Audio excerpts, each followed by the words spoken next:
This is a 2020 North Navigator bar. I have the small chicken loop installed on it now. They come with a medium chicken loop, but it doesn't change the way the QR mechanism functions. So it's a seatbelt style release. Push up the red cuff, and then as you close the cuff, the mechanism resets and you just push in, and what you're doing is you're pushing a little pawl out of the way. So you can see, I'll try to give you a better shot later, there's just a little metal pawl that moves and the entire mechanism itself stays stationary. So releasing the QR allows the mechanism to pivot. Putting it back in, the mechanism stays in place, but the pawl pivots. So that mechanism is held in place by a single pin. I'll take it out in a bit and we can see it more closely. But yeah, so the pawl strikes up against a little piece of metal that's on the QR cuff. So you can see it all pivoting on the pin.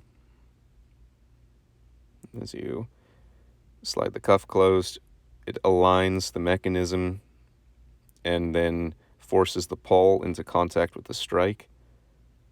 So yeah, inserting the chicken loop, all that you're doing then is just moving that pawl. The mechanism itself stays stationary.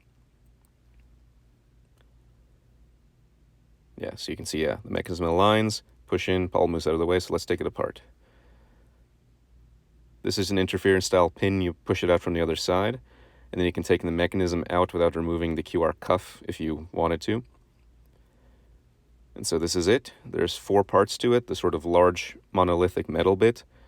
You can see there's an elastic there, sort of like a rubber O-ring, the pawl, and then a teeny little pin that holds the pawl in place. So yeah, the elastic biases the pawl to contact that metal strike when the QR is assembled. And the actual rubber is accessible. You could replace it if you had the spare part. The North patent drawings show how this works relatively well. With the QR cuff pulled up, the full mechanism rotates and the pawl is out of the way. Then with the cuff reset, the mechanism reorients, and inserting the chicken loop then displaces the pawl to close the QR.